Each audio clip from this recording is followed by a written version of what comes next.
So we are 84 minutes into the game. It's game over. They've just had a man sent off. I feel really bad. I thought I'd do this one live because it's game over. Oh man, he's crying. The guy is crying. I feel really bad. People in the chat are all saying I feel bad as well. He's just been sent off for an elbow on Martinelli, and then he's punched the ball away, and he's got another yellow for dissent. Oh, I feel so bad. Oh my God. Anyway, welcome to another match review. It's technically still going, so if we do get knocked out, you're going to see it live, which is hopefully not what's going to happen. We're actually 1-0 down, but I don't care because we're going through, and part of me wants Olympiacos to take it right to the end here, maybe just score one more, and then we go through and just like, oh, sorry lads, unlucky, good attempt. But now they've had a man sent off, it's done. There's no way they're going to score another 2 goals. Is that Granit Xhaka getting a yellow card? That was always going to happen. Aubameyang has missed an absolutely incredible chance. Ødegaard put one over the bar. Surprisingly, the goal we conceded was from a Ceballos mistake. Right now, another thing that's going on in the background, Tottenham are currently losing 2-0, so it's 2-2 on aggregate there. Hopefully by the end of this video, Zagreb have scored again to knock them out. I have a horrible feeling that we would eventually play Spurs if they go through. Can you imagine a Europa League final against Spurs? Ooh, no thank you. We don't want that. But this game in general has been, well, a bit rubbish.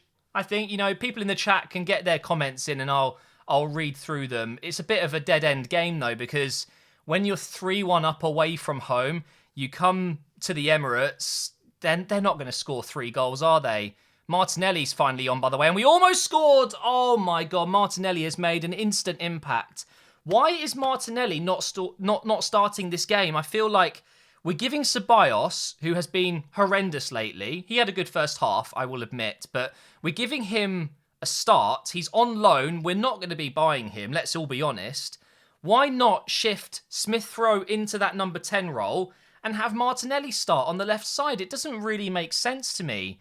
But, yeah, for some reason, it's only going to be 10 minutes for Martinelli today.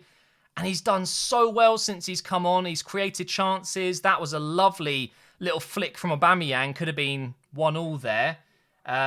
We've got people in the chat saying that Arsenal have done all right today. I don't know. I think what I've noticed is we can't seem to control the game. This happened against Tottenham at the weekend. Just want to remind everyone we beat Tottenham in the North London derby.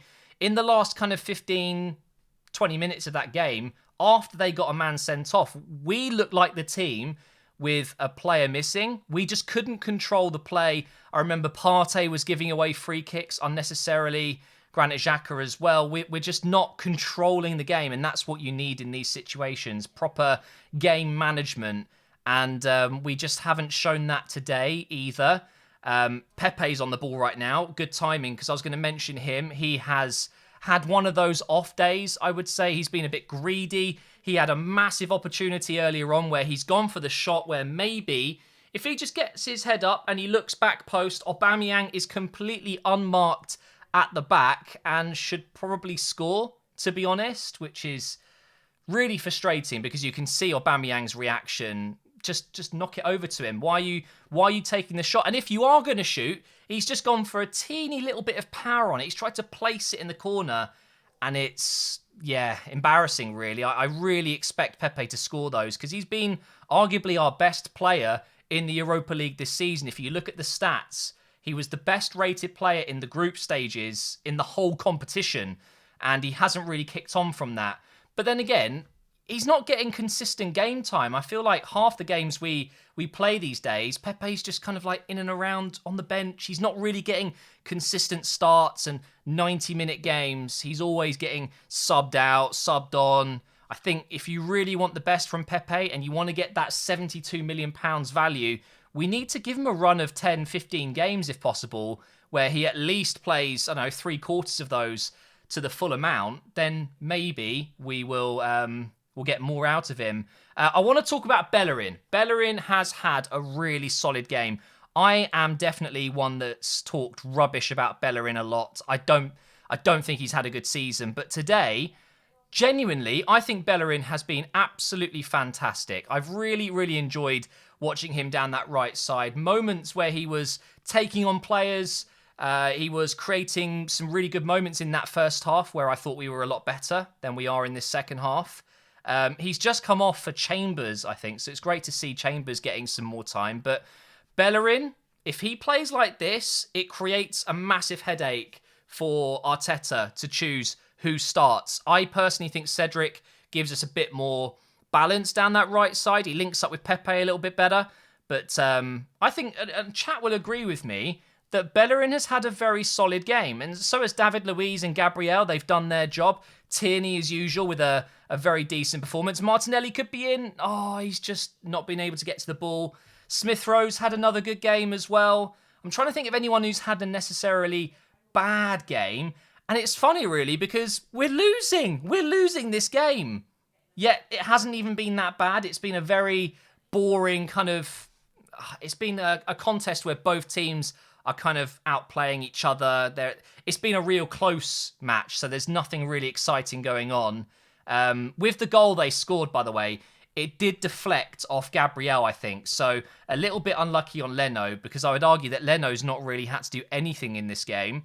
If you watch the replay of the goal, though, you will see there is a player offside for Olympiacos, and he actually stands in front of the keeper as the shot comes in. I feel like potentially that could have been ruled out. I don't know. It depends if they class it as offside because it's deflected. If it comes off an Arsenal player, is he actually offside? Well, it comes from a shot. So I would argue that he's therefore offside and he's blocking the sight of the goalkeeper. But I don't think Leno saves it anyway. I think it's a little bit of a tough one. I'm just going to check the Tottenham score again here. It is still 2-0 to Zagreb. So right now, that is going to go to extra time. I'll be keeping my eye out on that one.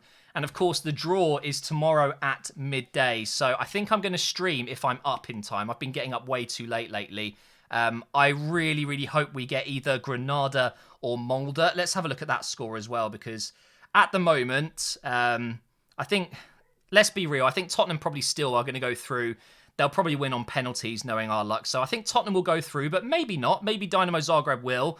Granada are currently 3-2 up on aggregate, but losing 2-1 on the night.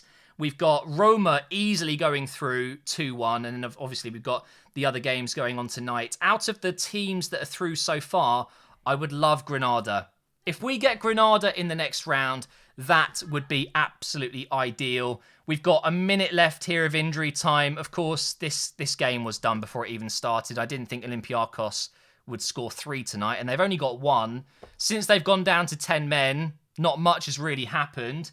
But Ødegaard, honestly, he has come on and has shown me once again, he is levels above Ceballos. Playing in different positions, I would argue. Ceballos is a bit more of a number 8, whereas Ødegaard is obviously more of a number 10.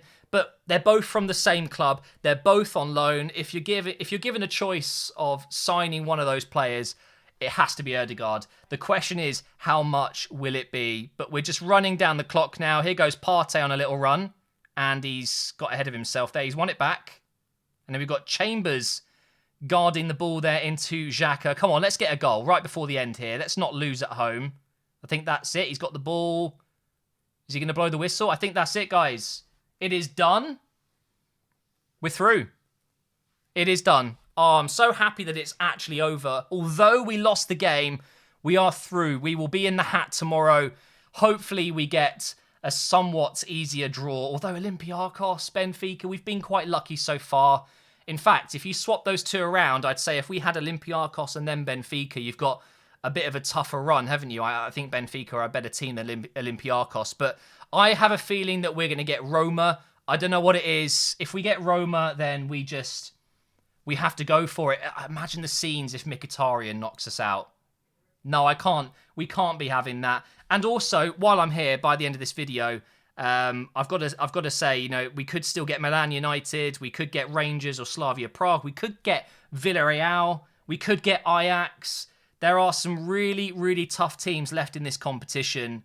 And as long as we avoid those guys, I think we'll be okay. But I think what I'm going to do is go ahead and watch the rest of the Dynamo Zagreb game and Tottenham game, and I'll be sitting there like this. Please, please, please, please, please knock Tottenham out. I would be so, so happy. Thank you for watching this review, even though there's not much to talk about. We're through to the next round. Thank you to everyone in the stream. Shout out to everyone in the comments right now. You're in today's video technically, even though you're not going to see it.